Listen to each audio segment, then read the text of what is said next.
Bienvenidos a Historiar. Este podcast fue creado y producido por la ASAI, Asociación Argentina de Investigadores de Historia. Un podcast sobre historia argentina, latinoamericana y mundial. Acompáñanos en este recorrido por el pasado para pensarnos en el presente.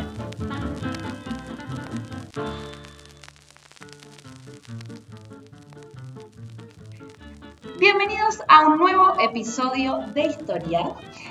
En este episodio vamos a ver cómo era el ejército argentino antes de la transición a la democracia y cómo se transformó después de la transición a la democracia en 1983. Entonces vamos a tratar de ver cuáles fueron los principales cambios, continuidades que pueden observarse.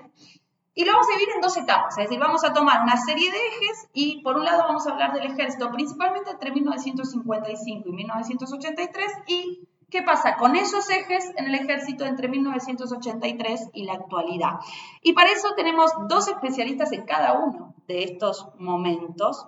Esteban Pontoriero, investigador del CONICET, historiador de la Universidad 3 de Febrero y de el IDAES UNSAM, y Máximo Badaró, antropólogo, investigador del CONICET también y de IDAES UNSAM. Así que bienvenidos, muchas gracias por estar acá con nosotros hoy.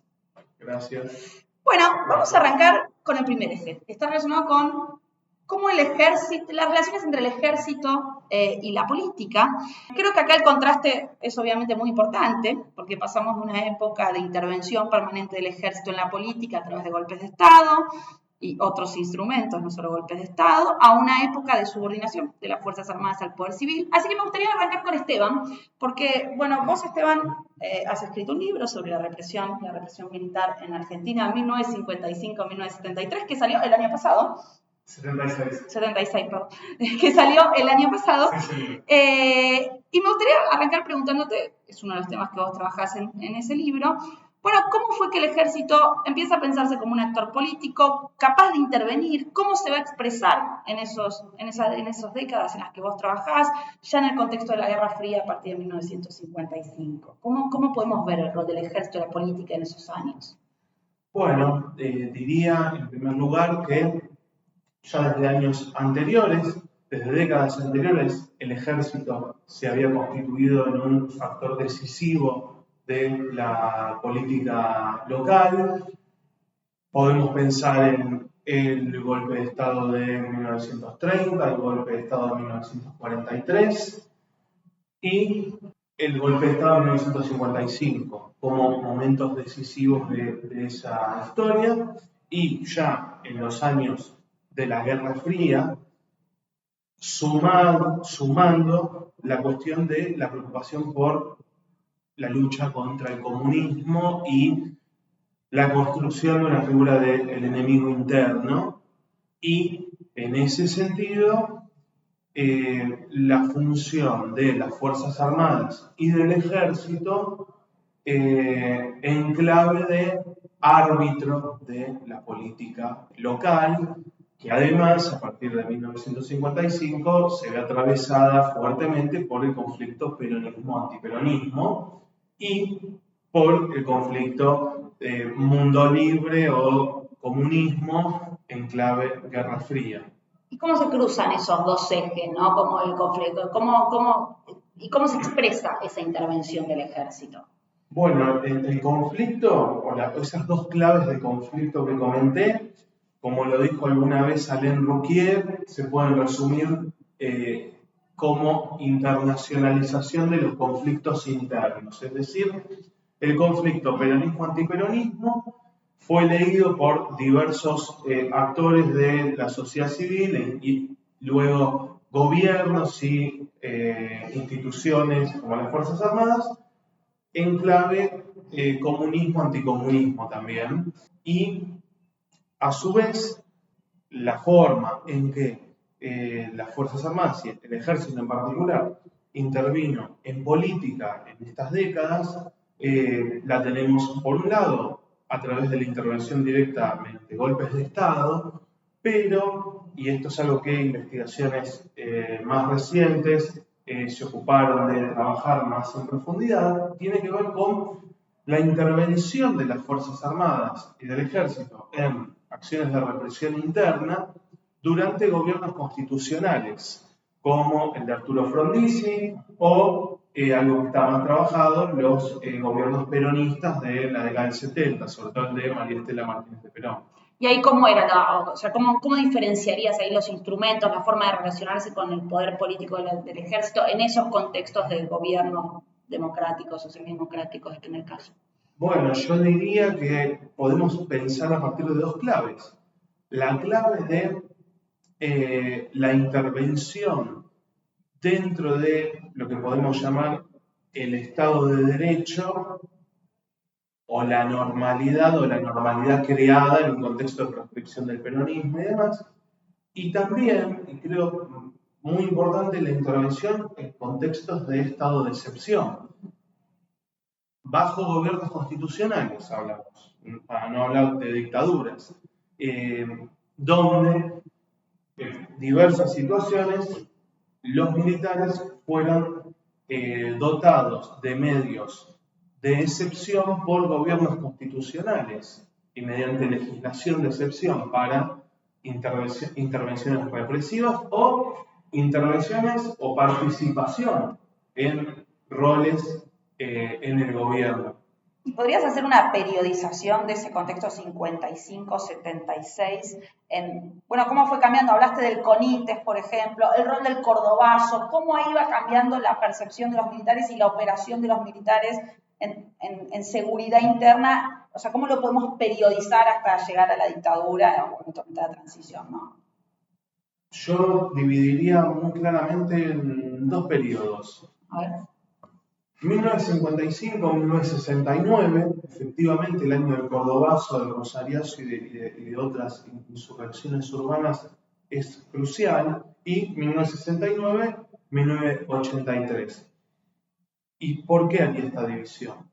Porque en ese primer periodo de 1955 a 1969, todavía la hipótesis de conflicto interna, de intervención represiva en el plano interno, pensada como guerra, no era prioritaria para el ejército. Y esto es algo que existía, pero no era prioritario.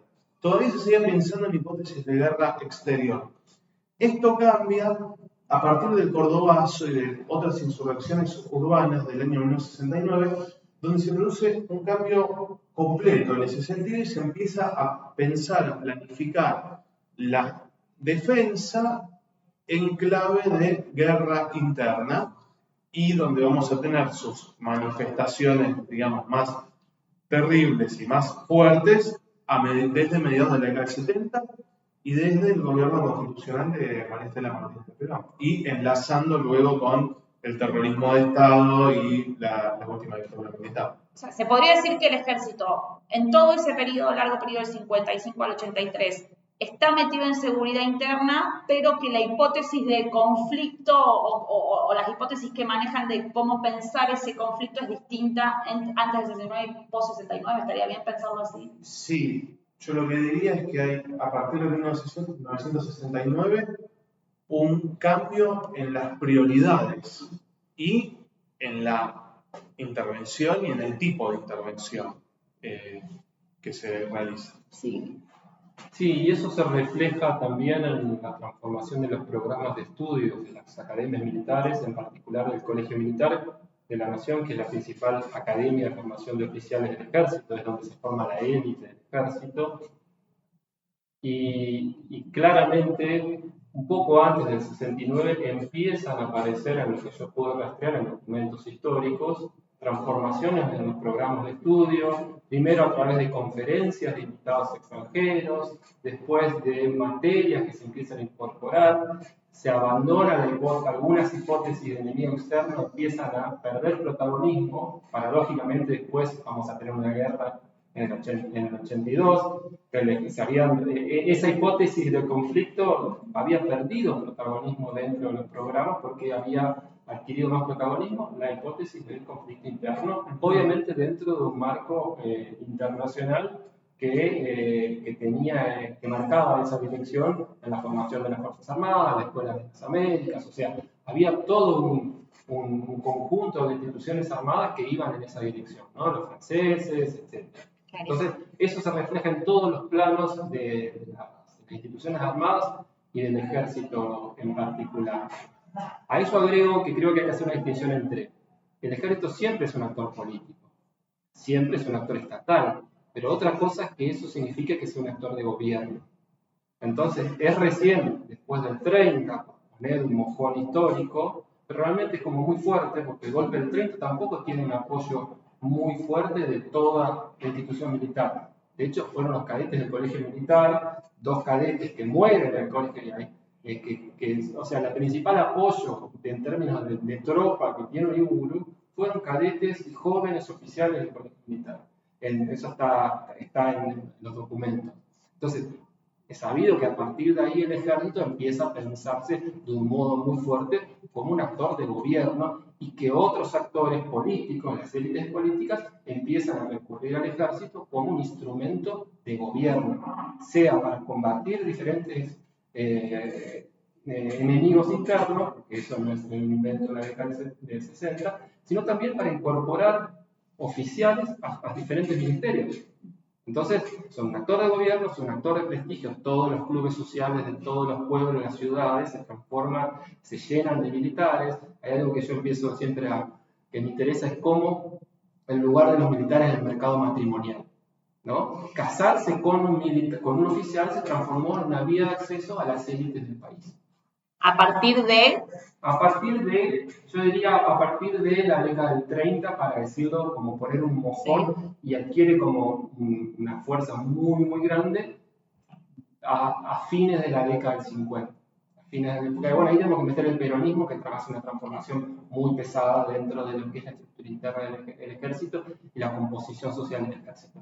Porque eso tiene implicancias en términos del ejército como actor político, en términos de gobierno, porque actor político lo es siempre. Entonces, el ejército como actores del ejército, como actores ministeriales, que se incorporan en la estructura burocrática del Estado, o sea, para que sean actos de gobierno, eso es algo que empieza en los 30, en alianza con la Iglesia, está en el libro de Lori Sanata, que lo muestra muy bien, y otros libros, y bueno, en la década del 60, eso es como es el pico histórico, después la dictadura, etc.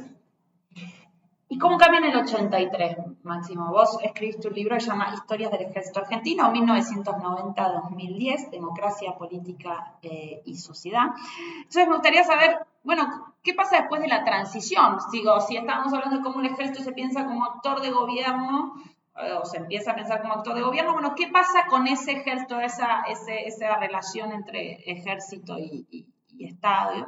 Después en los 80 y en los 90, ¿no? Porque también, bueno, se puede periodizar también como esa segunda etapa, ese segundo momento. Primero que el mojón histórico, el momento histórico 83, no es tan tajante como solemos pensar. Digamos, a veces, bueno, las periodizaciones más canónicas no se corresponden con las experiencias de los actores y tampoco se corresponden con las transformaciones institucionales, ¿no? Que siempre son más lentas, empiezan a aparecer cositas dentro de las instituciones que muestran alguna transformación, a veces quedan ahí y a veces se profundizan.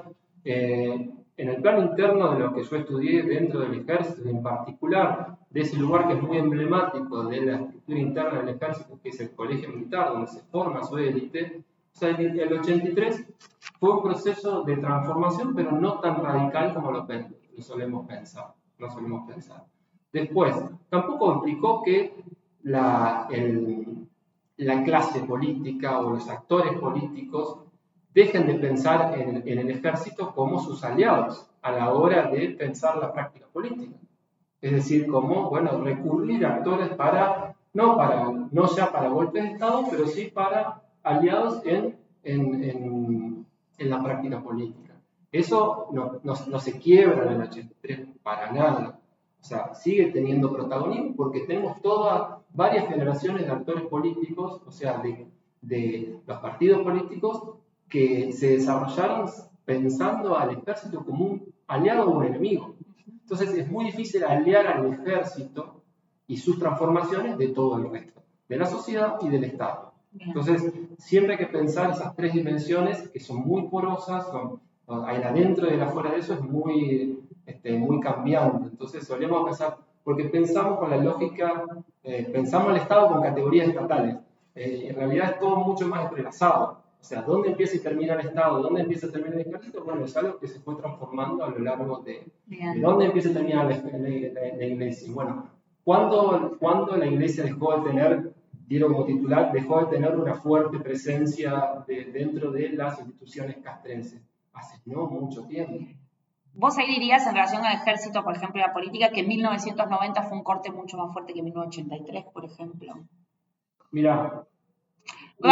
Si querés meter en este relato, sí. Bueno, el rol que tienen los levantamientos cara pintadas, no sé, el juicio, las juntas, los levantamientos cara pintadas y el último levantamiento, ¿no? Y la represión de Menem, ¿no? Sí. Al levantamiento de diciembre del 90, ¿cómo sería eso? Juicios, levantamientos, Menem.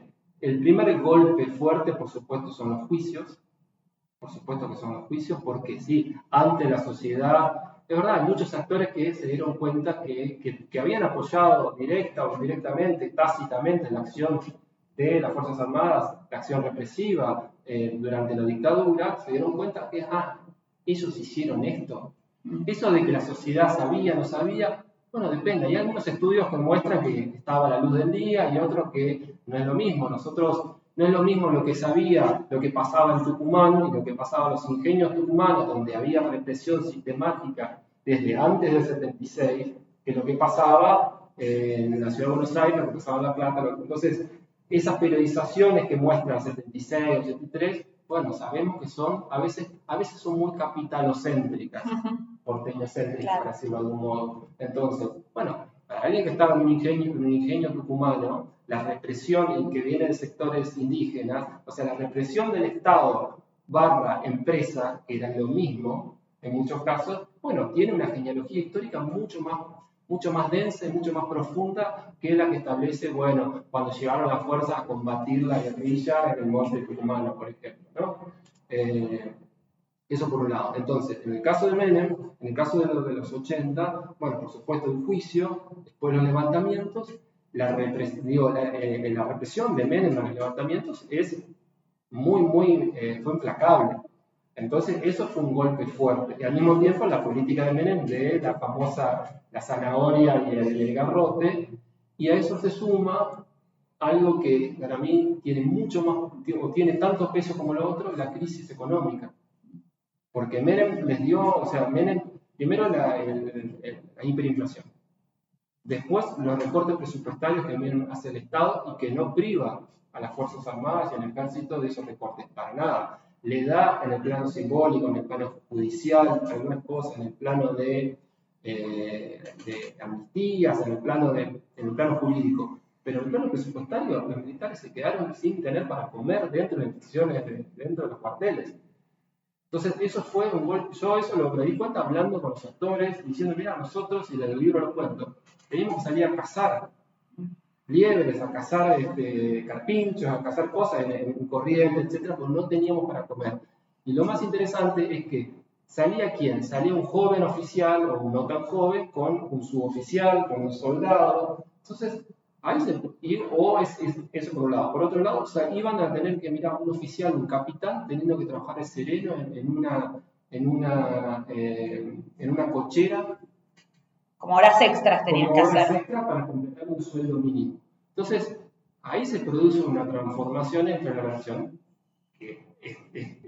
ejército-sociedad.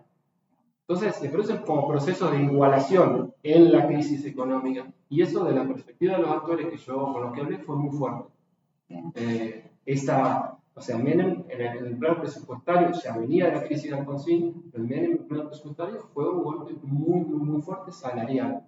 Entonces, ahí sí no hay una cuestión de política, es el bolsillo. El bolsillo a nivel, y después lo que pasaba dentro de las instituciones, dentro de las unidades castrenses, o sea, no tenían recursos. Kirchner sería una nueva etapa, o sea, en términos de esta relación ejército y política, ¿cómo cambiaría hacia los 2000, ¿no? Después de este masazo de los 90 que se da con Menem. Y supresión del servicio militar. Y la supresión del servicio, eso, bueno, claro. Y ahí no llegué porque ese es un punto muy importante. Claro. O sea, en esta genealogía de momentos bisagra, juicios, levantamientos, crisis económica, reducción presupuestaria que afectó a todas las instituciones del Estado y al conjunto de la sociedad, pero Menem con su reducción presupuestaria, y después el caso Carrasco tuvo un impacto muy fuerte. Tuvo un impacto muy fuerte, porque eso sí desató, o sea, yo creo que el ejército hoy empieza con la represión a las sublevaciones pintadas y se agudiza esa transformación con el caso Carrasco. Porque ahí sí hubo una nueva oleada de deslegitimación de la institución militar ante de la sociedad y también una fuerte presión del sector político, del poder político civil, en imprimir una transformación que se refleja, por ejemplo, en el 97 con la transformación del colegio militar en una universidad, diciendo, con hipótesis de, bueno, van a ser más democráticos si estudian administración de empresas, o van a ser hipótesis que son para charlar también, ¿no? O luego para incorporación de mujeres, como que si incorporan las mujeres tuvieran el gen democrático que lo esparce por la institución. Por supuesto, hay una institución que incorpora más actores, por supuesto, una institución que, como dice Estados Unidos, se parece más a su nación, ¿no?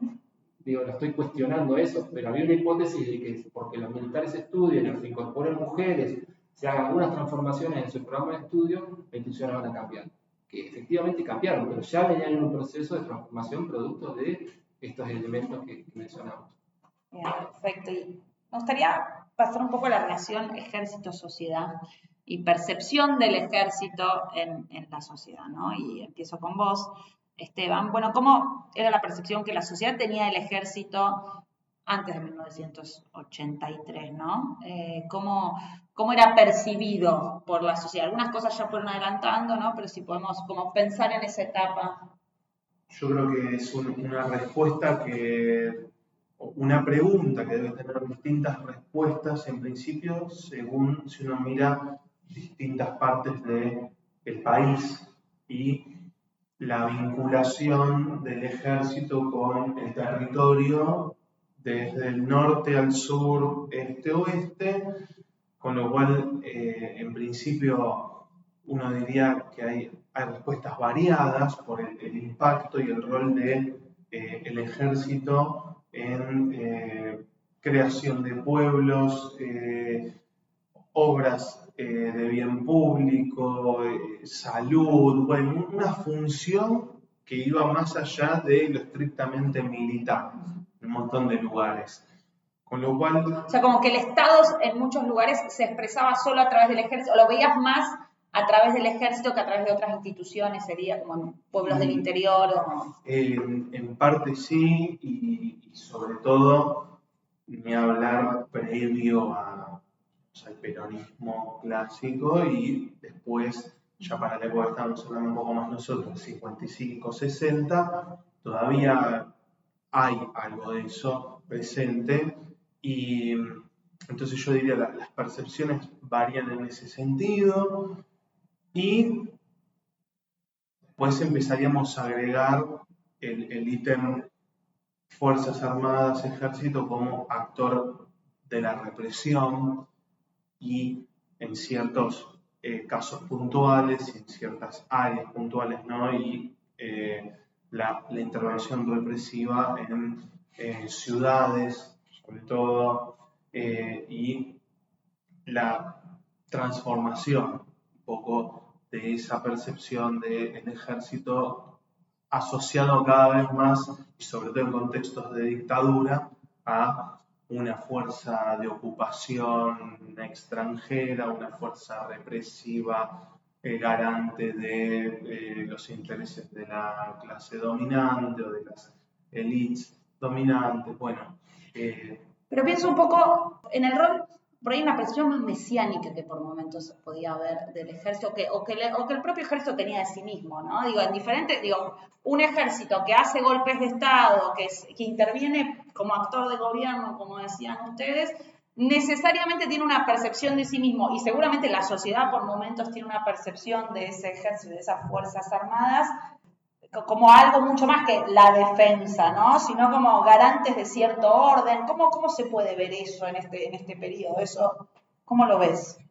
No, iba a completar entonces antes de darle la palabra Máximo, y yendo más al punto de tu consulta, señalando que efectivamente el ejército fuertemente ya a lo largo de la primera parte del siglo XX empieza a constituir, sobre todo de acá del 30, acá del 40, se constituye en esa autopercepción de última reserva de la patria y de la argentinidad y de la nación y del orden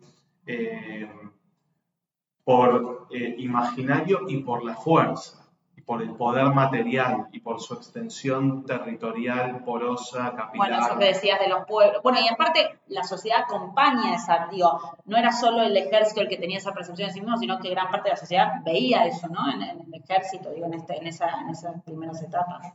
Seguramente, de vuelta, en grandes partes de la población, en determinadas regiones y demás, el ejército estaba asociado con el Estado y con el orden también. Sí, hasta fin de la década del 20, las élites argentinas no mandaban sus hijos a la carrera de oficial del ejército. Yo hice un análisis de todos los documentos de fines del siglo XIX hasta la década del 2000 y pico, de los folletos que utilizaban para promocionar la carrera militar, y recién en la década del 30 esos requisitos empiezan a cargarse de valores morales. Hasta la década del 30, ¿qué se necesitaba para entrar a la carrera militar? Tener un físico, un cuerpo sano. No pedían religión, o sea, no había elementos morales, mientras que 2 o 3 décadas después te preguntaban por tu familia, iban a tu casa a ver si tus padres estaban casados, ver la religión, fe de la confesión, si realmente eras católico.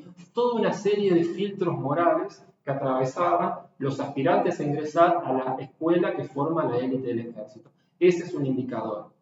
Y eso se da a partir de que el ejército, las Fuerzas Armadas en general, pero el ejército como el epicentro de este proceso, se produce una fuerte convergencia entre ejército e iglesia. Es más la iglesia la que inviste de sacralidad a la institución militar en la década del 20 que por una propia atribución de las Fuerzas Armadas. Por supuesto, entonces, esta idea de los sacerdotes laicos de la patria, del ejército como reserva moral de la nación, empieza en la década del 30, con la iglesia con una intervención muy fuerte de la iglesia católica.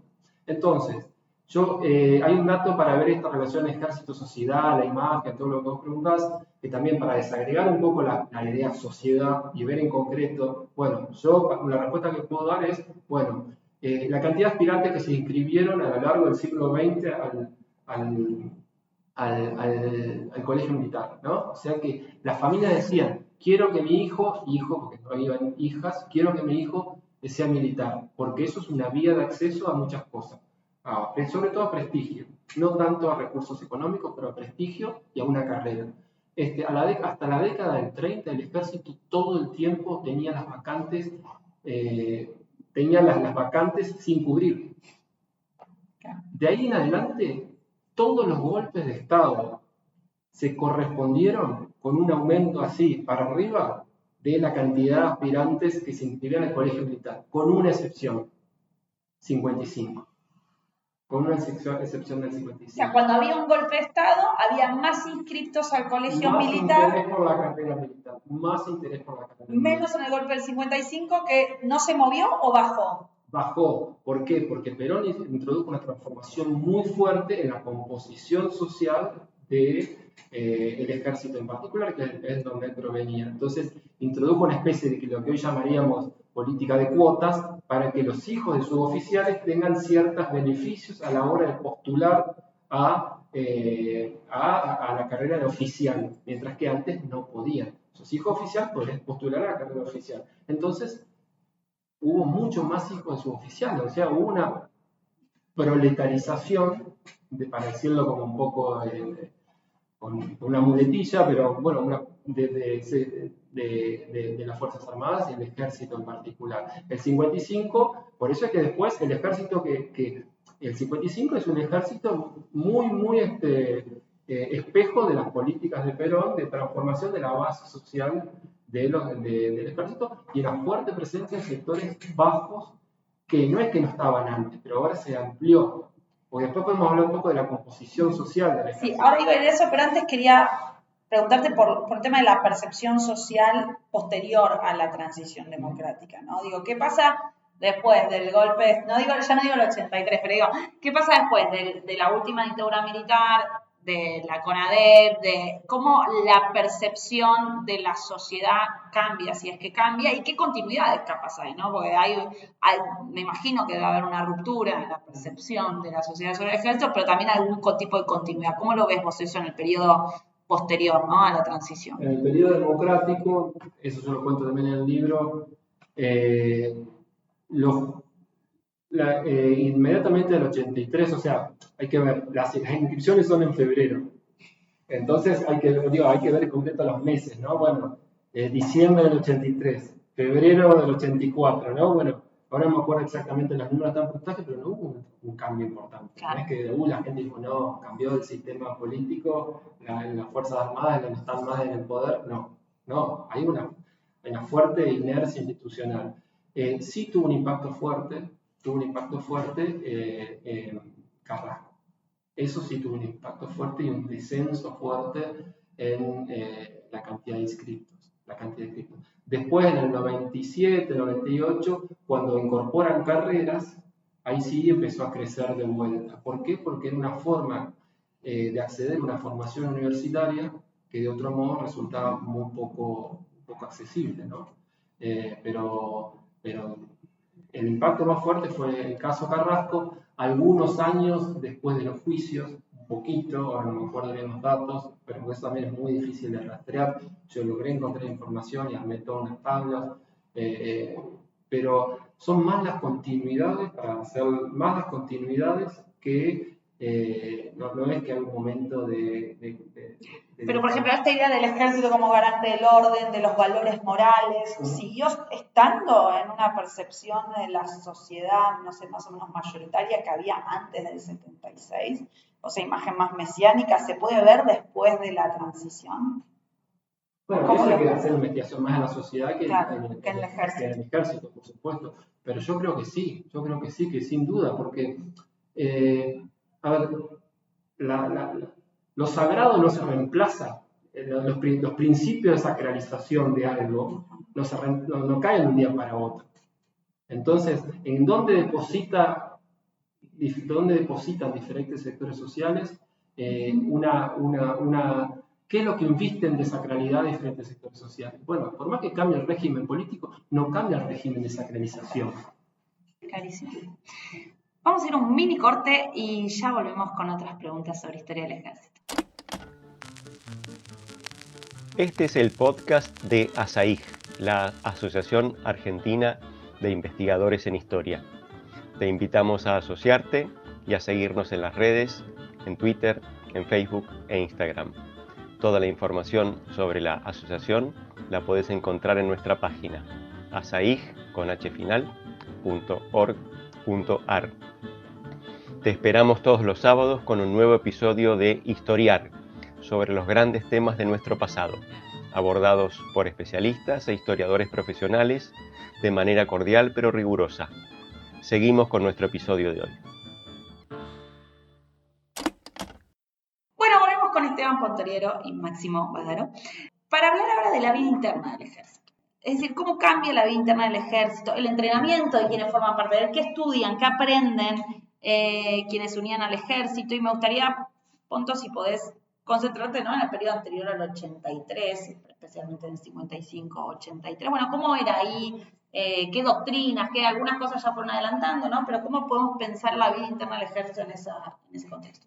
Bueno, lo retomamos comentando que, para poner números redondos, a partir de 1955, la preocupación por la seguridad interna entendida como un campo de batalla de la Guerra Fría contra el enemigo comunista, lleva a el ejército a tomar interés por lo que se llama el pensamiento antisubversivo, la contrainsurgencia, para decirlo fácil, una serie de teorías y prácticas respecto de cómo librar una guerra contra un enemigo interno.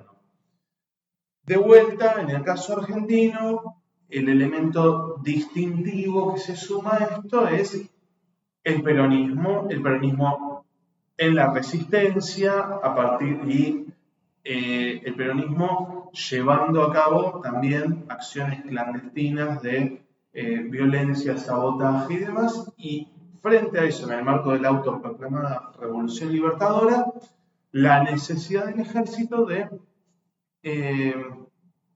aprender nuevas formas de entender la guerra en la teoría y en la práctica para hacer frente a lo que se percibe como un enemigo interno.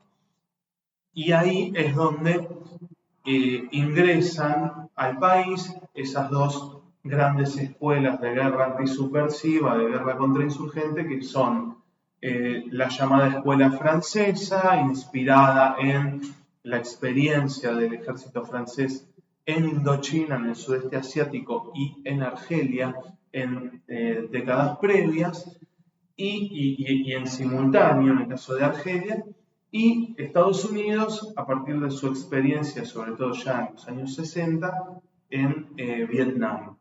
Y en base a eso, la preparación del ejército se vuelca mucho hacia ahí, pero también continúa una preocupación por la guerra exterior. Como dije antes, hasta 1969 las hipótesis de conflicto principales siguen siendo hipótesis de conflicto de guerra exterior convencional, con lo cual la preparación para la guerra convencional continuó. Esto es algo que ha estudiado, por ejemplo, Germán Soprano en estos años, década del 60, 70, yéndose un poco para un aspecto que en general muchos, me incluyo, no habíamos prestado tanta atención, mirando más la parte represiva, y bueno, eso existía también. Es verdad que a partir de 1969 ocurre este cambio que yo comentaba y se profundizan las hipótesis de conflicto en clave de represión interna, y el efecto que se empieza a producir a partir de estas transformaciones en las doctrinas y en la formación del ejército es la superposición de conceptos que los teníamos separados o que hoy los tenemos separados y que en ese momento se fueron imbrincando cada vez más. Represión con guerra, seguridad con defensa, Estado de Derecho, Estado de excepción. Ese tipo de... O sea, se hicieron más, se diluyeron las diferencias entre esos conceptos. ¿Cómo? Sí, y en algún caso una más grave, acción legal, acción ilegal, atravesada por un concepto de guerra en donde el crimen, en el caso de una guerra en clave antisubversiva, en donde el crimen es parte de las acciones posibles. Bueno, si metemos todo esto en la cuenta, empezamos a entender un poco mejor cómo se llegó al terrorismo de Estado y cómo funcionó el terrorismo de Estado en la década del 70. Claro, pues lo que decís es que esto ya viene desde por lo menos el 69 de una manera muchísimo más clara en esa vida interna del ejército. Exacto. Bien. Es un camino que hay que de 20 años para no irse más atrás, que podemos ir más atrás, pero creo que no es tanto la idea, y que permite entender,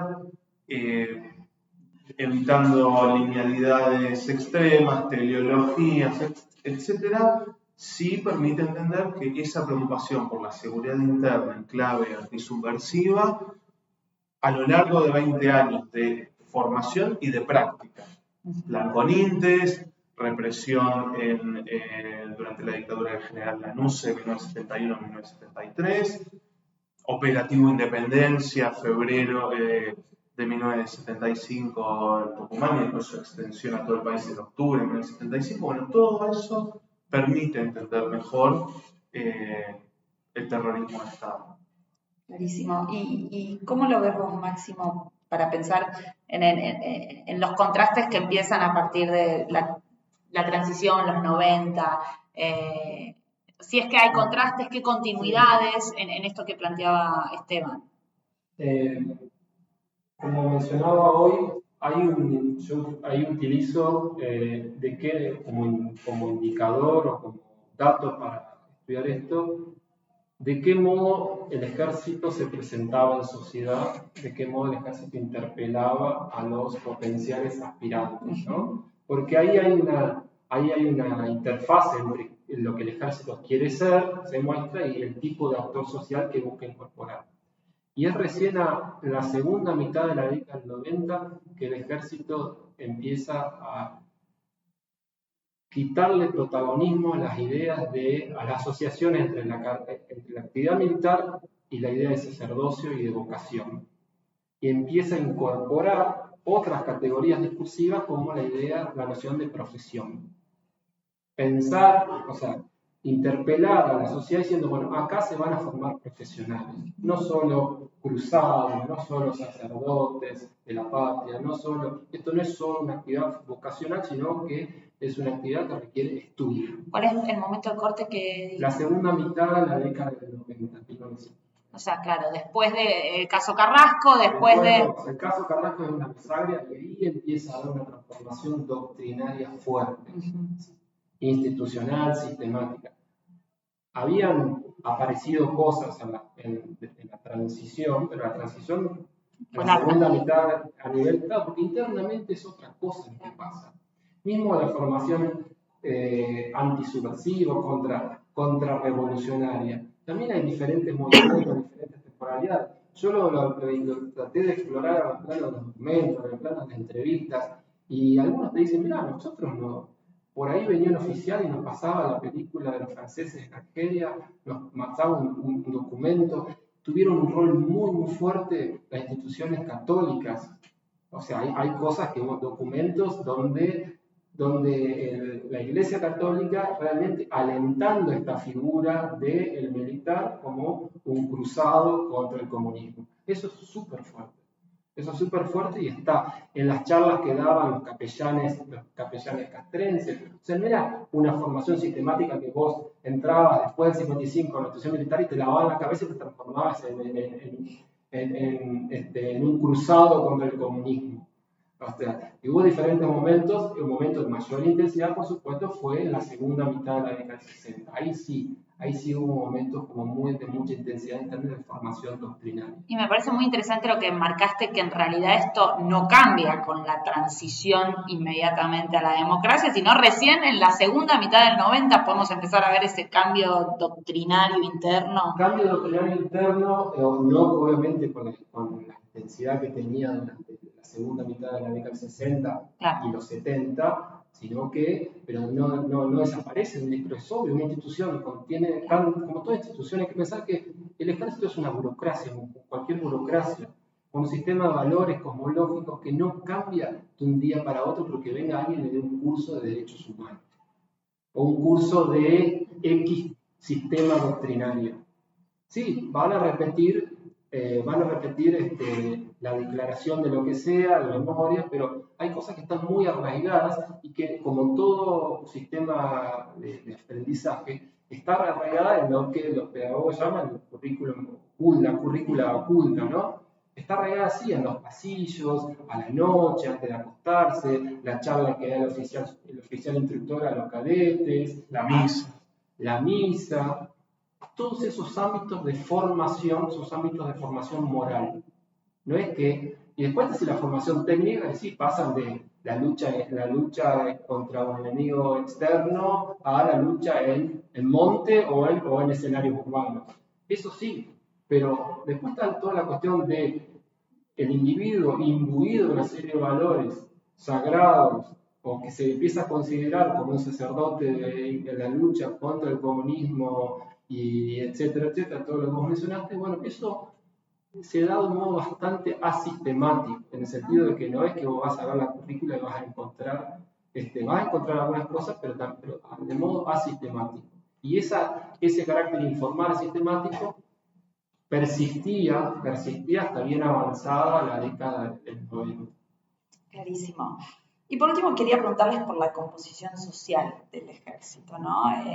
Algunas cosas hemos conversado, pero, bueno, ¿cómo era la composición social de las fuerzas a lo largo de las primeras, de la segunda mitad del siglo, de 1955, 1983? ¿Cuáles son los perfiles de quienes llegaban al ejército?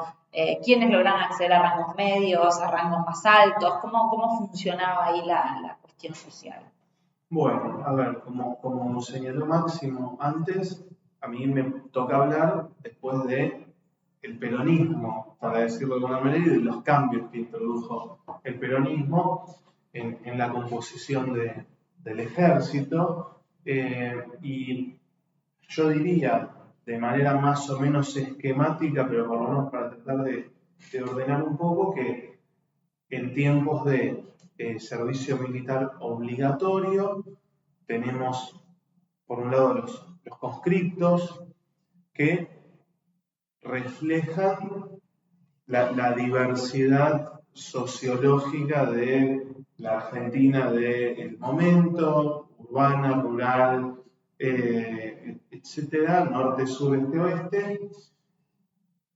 Los suboficiales, que mayormente provenían de sectores medios bajos, y los oficiales, que tenían un trayecto más vinculado con sectores medios, medios altos y sectores altos. Marcado, por ejemplo, por cuestiones como que para ser oficial uno tenía que tener secundario terminado y tenía que ir a la Escuela Superior de Guerra. Para ser suboficial no. Para ser suboficial no. Tenían las escuelas de suboficiales y no hacía falta tener el secundario. En la primaria uno empezaba su carrera para formarse como suboficial. Entonces, en principio, de manera esquemática, pero tratando más o menos de seguir un poco el asunto en esos años, diría eso. Perfecto. Y Máximo, ¿cómo lo ves vos? De hecho, vos escribiste un libro que se llama Militares o Ciudadanos, la formación de los oficiales del ejército argentino, editado por Prometeo. Bueno, ¿cómo ves la cuestión de la composición social del ejército? Si hay un cambio en las últimas décadas de esa composición social en relación con el siglo XX, digo, si hacia el 2000, finales de los 90, se produce algún cambio, ¿cómo? Primero, que yo estoy de acuerdo con lo que dice Esteban, también es que hay muy pocos documentos para hacer, o sea, están los trabajos de Ruquier, de Potas, de IMAS, el libro sobre el colegio militar y algunas cosas más, y yo encontré en el archivo del colegio militar un libro que es un estudio que encarga el ejército a Luis Rigal, creo que un sociólogo, donde hace un análisis sociológico muy inspirado a los Germani, un análisis, y hay una información espectacular, bueno, donde muestra dos cosas. Primero, esto de que sobre todo el cuerpo oficial es un cuerpo de élite, pero no es un cuerpo de sectores sociales altos.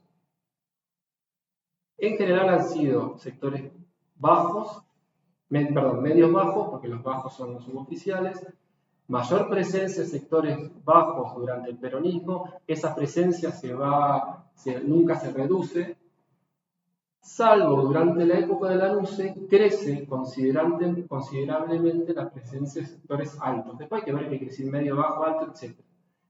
¿Pero qué pasa? ¿Por qué esta imagen del ejército y la C? ¿Por qué? Como pasa en otros campos, en otros ámbitos de la vida social, son esos sectores los que más rápido suben, porque tienen otros capitales extramilitares que muchas veces son los capitales requeridos para moverse en ámbitos justamente de gobierno. Entonces, capital social, capital simbólico, conocimiento, conocen gente, o sea, tienen entonces para que uno, o sea, los LANUSE en términos sociales, no son ese perfil durante todo el siglo XX fue minoritario en todo caso. Lo que pasa es que los que llegaban a ese lugar eran los que tenían ese perfil. Entonces, esa es una característica. Después lo que pasa es que en términos muy generales el ejército se va transformando en un cuerpo de sectores medios y cada vez medios bajos, en cuerpos oficiales. Y ahí para abajo todo, ¿no? Ahí para abajo todo. Simplemente, ¿por qué? Porque deja de ser atractivo o sea, es como el famoso trabajo que hay de la élite del poder este sociólogo norteamericano, Mills, famoso Juan. O sea, las Fuerzas Armadas y el Ejército en particular, ¿es una vía de acceso interesante a fuentes de poder para diferentes sectores sociales? ¿Sí o no? Bueno, la respuesta a esa pregunta ha ido cambiando a lo largo de la historia. Hace ya tiempo que la respuesta es más bien no, o un no categórico. Entonces, pero no es lo mismo si vos sos la élite salteña que si sos la élite de acá, de Palermo, de este barrio donde estamos, la élite, ¿por qué? Entonces, ahí, eso sí. Y a su vez, bueno, hay otros actores que empiezan a tomar presencia, como la gendarmería. La gendarmería, sobre todo a partir de Néstor Kirchner, empieza a tomar mucha fuerza como un actor importante, con mucha presencia social, y eso le da mucha visibilidad a un actor que, bueno, sobre todo sectores populares empiezan a mirar con mucho interés, porque es una vía de acceso, sobre todo, y eso lo sigue brindando la institución armada y el ejército particular, a una regularidad, a una profesión, a una actividad que ¿qué institución estatal puede brindarla hoy en día? Está bien, los salarios van cambiando, a veces son bajos, a veces son no tan bajos, a veces son decentes, pero relativamente meritocrática, hay momentos de más o menos meritocracia, porque intervienen todas estas cuestiones de clase, por supuesto, como en otros ámbitos de la vida social, pero hay una carrera, hay un horizonte, hay un futuro. Entrás como suboficial y te puedes transformar en general. Antes, me acuerdo de una vez, uno me dijo, antes nosotros pensábamos que el último grado era presidente de la nación. Eso cambió. Ahora el último grado es comandante jefe, general, o lo que sea, ¿no? Pero entonces, bueno, pero hay un horizonte. Un horizonte con muchas experiencias, bueno, con ciertas características, pero ¿qué institución estatal brinda eso? Bueno, ese CONICET, donde yo trabajo, que es una comparación pero en el sentido de que, o las grandes empresas que vos entrabas de cadete, terminabas de CEO de la empresa, ¿no? Entonces, eso sigue siendo muy atractivo para muchos sectores sociales por varios motivos, sobre todo el de estabilidad en términos de actividad profesional. Y a su vez, las transformaciones que ha tenido el ejército, que han sido muy importantes a partir del 94, el 97, transformaciones en incorporación de mujeres, transformaciones en sus programas de estudio, que ha habido mucho ensayo y error. Primero contador, después administración de empresas, después unificación, porque hubo un problema, formarse como militar o formarse como licenciado en algo. Entonces, en la vida interna de la institución militar, eso generaba muchos conflictos prácticos, o sea, tengo maniobras, ir a Punta Alta, maniobras el sábado a la mañana, pero tengo examen de inglés nivel 4 el viernes a la tarde, o tengo que dar contabilidad 1, y yo vine acá para estar con una mochila, con una ametralladora, ¿no? Para estar estudiando, digo, eso yo lo analizo en mi libro sobre la tensión entre el aula y el terreno. Pero se fueron dando muchas transformaciones y muchas de esas, y eso me interesa rescatarlo, no fueron en respuesta a presiones del poder político. Fueron por voluntad propia, y ahí que sea, por pragmatismo, por instinto de supervivencia, por convicción, por lo que sea. Esto ha ido cambiando, pero ha habido transformaciones, la mayoría de ellas motorizadas por la propia institución.